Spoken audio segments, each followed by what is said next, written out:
Hey everyone, welcome to Nashville Savvy. This is your host, Megan Lee-Putsiedlik of The Pamphleteer, and I hope you guys are ready to learn a little bit more about how runoffs work in Nashville, because that's going to be the majority of today's live stream. So everybody who's here is welcome, and hopefully this will help you guys out. So you might already have some campaign fatigue. I know I do personally. It feels like we've been in this race for 100 years. So I don't blame you if you're tired of seeing the same campaign ad in the same commercial cycle on your television. Just yesterday, I saw one play twice in one commercial block, and I was like, by the time people get to the end of this race, they're never going to want to see these people again. But early turnout is extremely low. It's about 35,000 people right now. In comparison to years before, we're not even close to being on par. It was really, the turnout in 2019 during the mayoral election was pretty low, and we got about 48,000 people by the end of early voting turnout. Right now, we're at about 35,000 people who've already voted. So we might not even crack the same amount that we did that was pretty low back in 2019. Going into election day, that's when the magic happens. Usually those numbers double. We saw about just over 100,000 people vote in last election. We'll probably see 80,000 to 100,000 people. I'm sorry, 1,000, not 100. 80,000 to 100,000 people vote in this one. So before you hit, this is a runoff election. So if you've already voted, this is still good information. But if you haven't voted, I just wanted to give you a little bit more information about how runoffs voting works in Nashville, and how you can strategize or how you should go about voting to most efficiently and effectively advocate for the people that you want to represent you here in Metro government. So first, the actual races that we're looking at are the mayoral race, the vice mayoral race, the council's members at large, which are the council members. There's 5 of them that cover the entire Davidson County area, and then your personal districted council members. So that's a couple different races going on at the same time. You personally get basically 6 representatives. So you get 5 at-large council members plus your 1 district council member. And then, of course, you get your vice mayoral and your mayoral candidate picks. When we walk into looking at how the runoffs work here, we don't do a choice ranked voting. Instead, we do a regular election. We don't do any primaries. This is a nonpartisan race. Of course, we know we know that people have parties in this race, but this is a nonpartisan race. We don't do a primary. So instead, what we do is we do the first general election, and then depending on the race, we will kick some people into a runoff race that will happen later on. So in this race, if you are in the mayoral race, in the vice mayoral race, or the districted council races, if one of the candidates gets over 50% of the votes, so 50 plus 1% of the votes, they automatically get that win. They will get that position.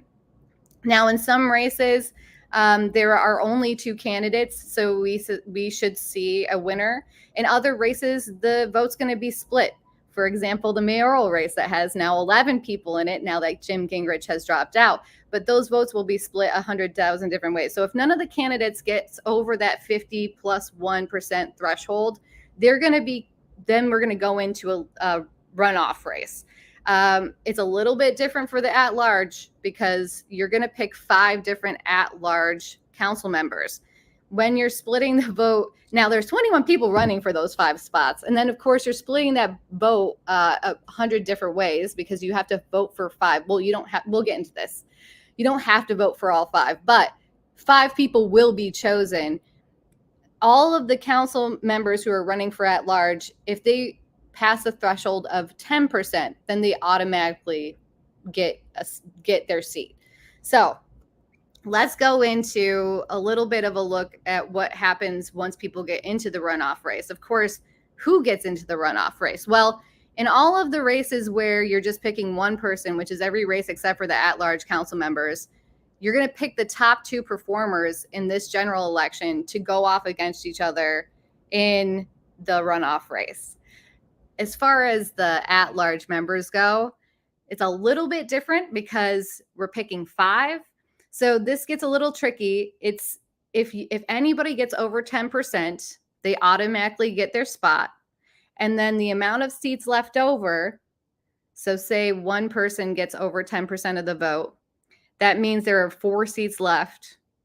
So you're going to have the amount of people that are left over, the seats that are left over, 4 times 2. So you'll have the top 8 candidates in this round will go against each other in the runoffs if you have one member who gets over 10% of the vote. Of course, that varies depending on how many members get that 10% of the vote. So when we're looking at strategy, of course, you want to look at a couple things as far as the position, but people have been asking me a couple things about when exactly or how many people they should vote for in the at-large race. Well, that gives the person that they like an edge. I'm going to tell you this straight out.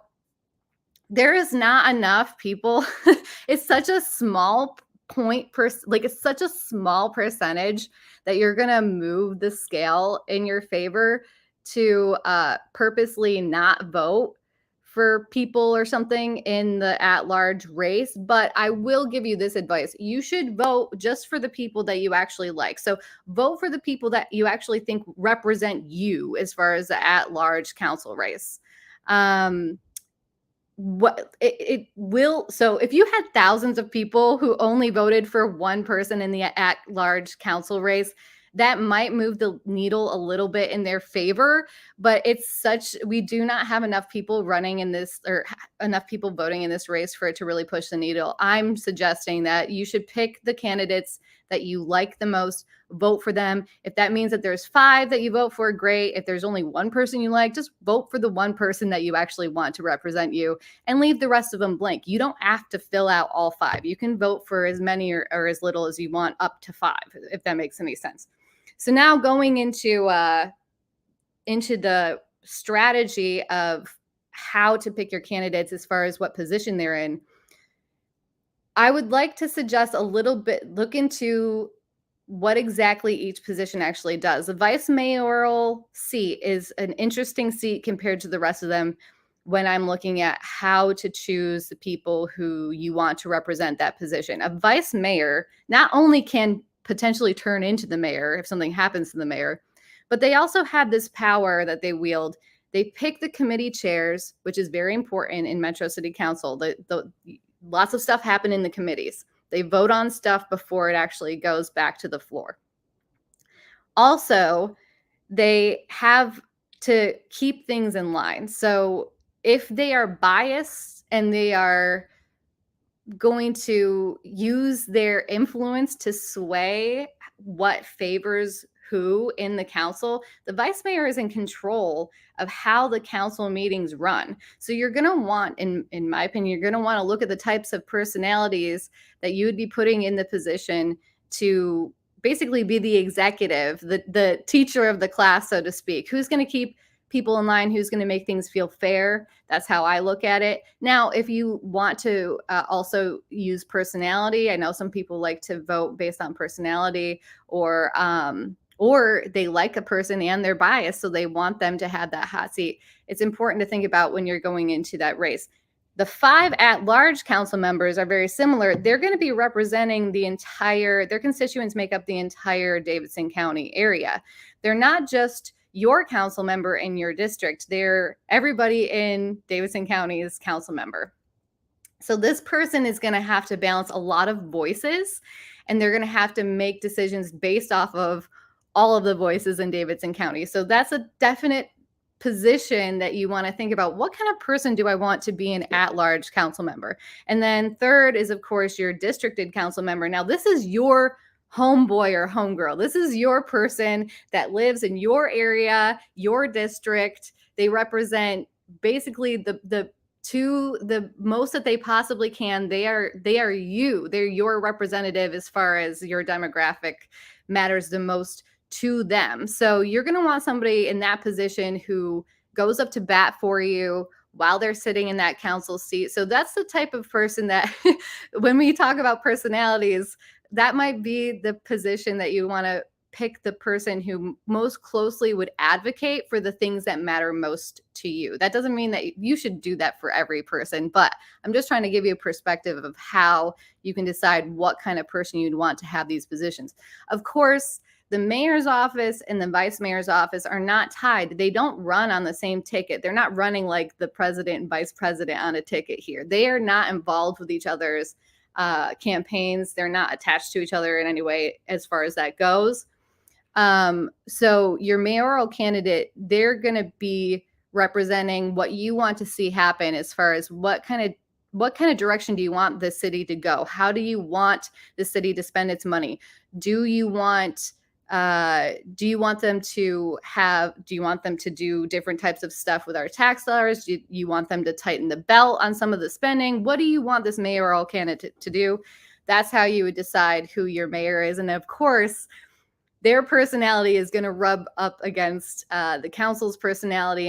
And what we've been seeing lately as well is that the state has a political dog in the fight as far as what goes on in Nashville. So that's all things to consider when you're being strategic. Now, moving on from a strategy that you might do as a voter, let's kind of take a brief look at what it's been looking like during the race. We're not going to get into specifics of candidates, but we are in the home stretch. Like I said, it's kind of getting tiresome to watch people scrambling around to get as many of those last minute votes as possible. But when they're doing things, there's a reason, especially when we're at the end of early voting and we're going into actual election day, which is August 3rd, if you didn't know. So it's next week. It's coming so quick.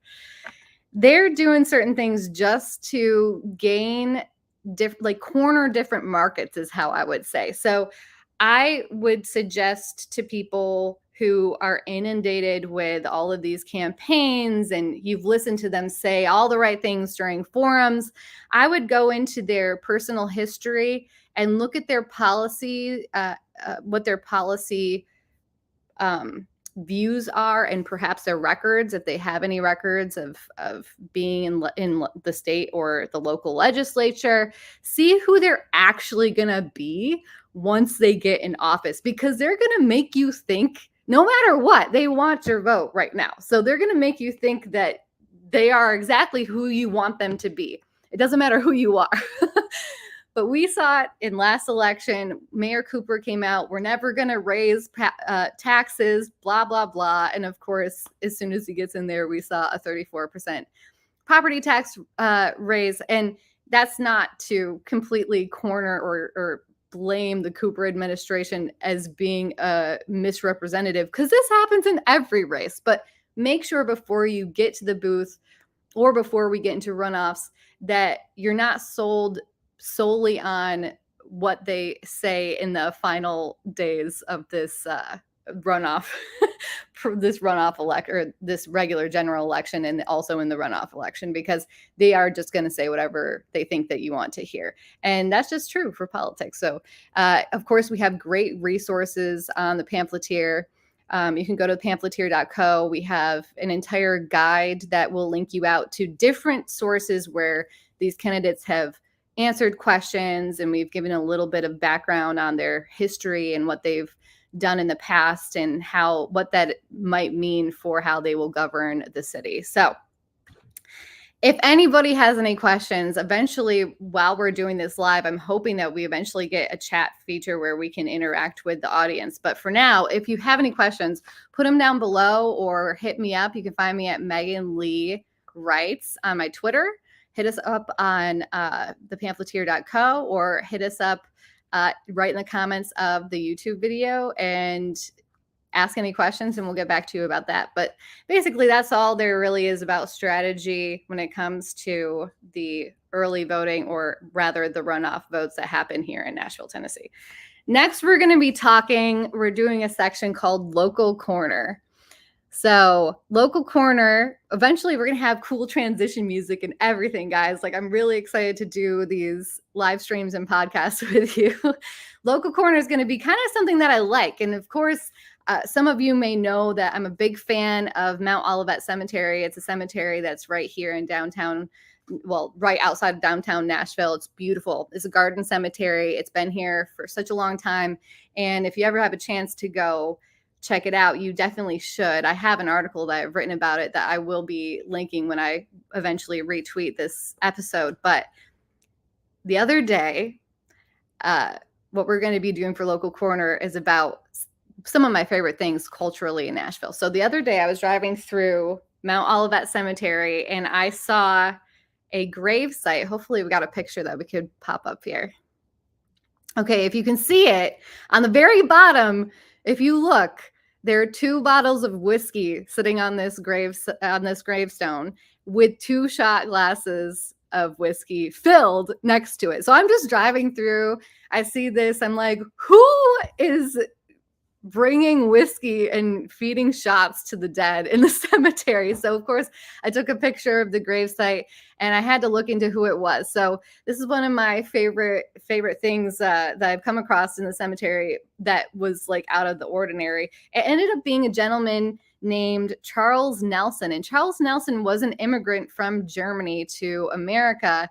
And I'm only going to tell a little bit of his story. You guys should really look this guy up. But he basically came over here. His family, after his father ended up dying on the ship on the way over here and sinking to the bottom of the ocean. I'm just recanting the story, but sinking to the bottom of the ocean with all of the money that they had on him. Him and the rest of his family, Charles Nelson, his son, and the rest of his family made it over to America with nothing and really built an empire from scratch, starting from, you can go through his whole life. It's kind of amazing, the stuff that he did in New York City, all the way until he moved, I think it was in 1895 that he moved to Nashville, Tennessee. And the reason those whiskey bottles were on that gravesite was because he ended up buying and being one of the largest whiskey producers pre-prohibition. And so he was the owner of Greenbrier Distillery. They called it Old Number 5, which I love. Like, now I'm going to call this gravesite Old Number 5. And so before Prohibition, he owned one of the largest whiskey distilleries. So that was interesting that somebody's still going out visiting his grave and leaving him some whiskey. So shout out. Maybe if somebody ever watches this podcast and you can tell me who you are, if you're like a great grandchild or something like that who's drinking whiskey with their grandfather, that would be an amazing story. Our next segment is Metro Mayhem. So this week, every week, we're going to be doing some type of crazy quote from somebody in Metro, because they can't help themselves. They always say some crazy stuff every single week. This week is actually Heidi Campbell. Heidi Campbell is running for mayor of Nashville. So she fits in the Metro Mayhem category, in my opinion. This week on Monday, she scolded Glenn Funk. And now I can't find the video anywhere. If anybody can find the video, they did have a video of her doing this, and I feel like they just erased it. But here's what she said. It's such a good Metro Mayhem. She said, quote, "I think Mr. Skermetti should take his patriarchal ideological crap and shove it where the sun doesn't shine." So she said this during a press conference on Monday. It was amongst a couple other physicians who are really pushing back on the Attorney General right now, General Skermetti, because of not only our compliance. Obviously, we are post overturn of the Dobbs decision in Roe v. Wade that triggered our abortion ban here in Tennessee. And now we hear a lot from physicians and, of course, special interest groups. We're hearing a lot of pushback against that happening in Tennessee. So the reason that Heidi Campbell said this was because she was scolding the Attorney General, because he came out in an opinion with some of his colleagues against some of this new rule change that's happening as far as HIPAA laws and the human and the HHS had a rule change where they were going to make sure that women getting abortions out of state wouldn't have their privacy violated. You couldn't look that type of thing up. Now, Skrmetti has come out and defended himself, and to be honest with you, not only people like Heidi Campbell, but the press has definitely done some pretty egregious coverage as far as this goes, in my opinion, when it comes to this stuff that went on with this HHS rule. So this is how Skrmetti came out and defended himself. He said, some confused commentators have equated my opposition to this rule with asserting a right to prosecute women who go out of state for abortion, he said. That's simply not true.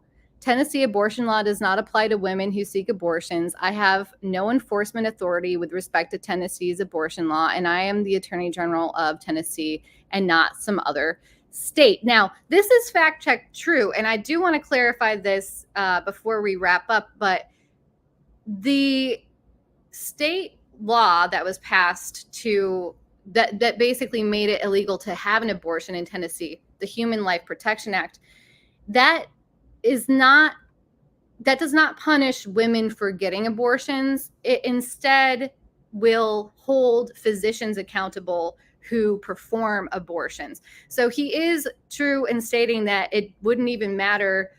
He can't prosecute women for getting an abortion, no matter where they get it. That's not within his jurisdiction. That's not something that he can do. And he really just did not like the way that this new HHS rule change was written. And he thought that it would not serve Americans or Tennessee very well. So that is my Metro Mayhem quote of the week. I think we did have one question. Maybe we'll put it back up on the screen from somebody who was in the chat. Okay, Aaron. I know Aaron. He's over with the Faith and Freedom Coalition. He asks, has Funk complied with the new state law that forces him to appoint an ADA to handle child and human trafficking cases? What major candidate will work on that issue? Also, best cigar spot in town. Like, oh gosh, as if I'm going to be able to answer that well. So the Glenn Funk DA part, I can answer partially. I'm uncertain because I've asked the DA's office to give me a call back because I had this exact question. This year, they passed a law that the DA's office has to appoint an assistant district attorney to be in charge of child and human trafficking. And then they also had to appoint somebody to go to a yearly some type of training with the TBI as in the area of child sex trafficking to kind of address this issue, which has been not only running rampant in places like Chattanooga and places like Memphis, but certainly in Nashville itself, in affluent communities. And we will be covering more about some of the egregious, awful, and despicable human trafficking stories that have occurred right in our own very state. We're not even a border state. We're having issues even though we're not even on like a border to on Mexico or anything like that. So I have no idea if he actually appointed anybody. That is something that I know I've talked to. I was recently on the phone with Alice Rowley the other day. She's going to be putting something out, hopefully here soon, addressing the human trafficking that's going on here in Nashville, Tennessee. As far as other major candidates, obviously, so we know that this has become a hot button issue, and we've seen the human trafficking come up again, even during this last session before the new movie that came out. But we have yet to see somebody take some major steps. So, of course, Aaron Goldbrinson is the head of Faith and Freedom Coalition here in Tennessee, and they are working alongside Aaron Spradlin as far as that goes. When it comes to human trafficking, there's lots of people out there who are looking into this, and we hope that some major politicians take it under their belt. So thanks for your question. I don't know what the best cigar spot is, so maybe you should tell everybody in the comments, Aaron. But that's going to be all for today. Next week, we'll be chatting about more stuff. I'm going to be covering the Metro City Council meeting that's coming up. I'm sure I will have lots to say right as it's going to be right on election day. So I'm sure I'll have some more stuff to say. I'm sure there's going to be a lot of stuff that happens between now and then. So, besides that, please check us out at pamphleteer.co and let us know what you think about our new podcasts. Give us some feedback, and I really appreciate you tuning in. Hope to see you next time.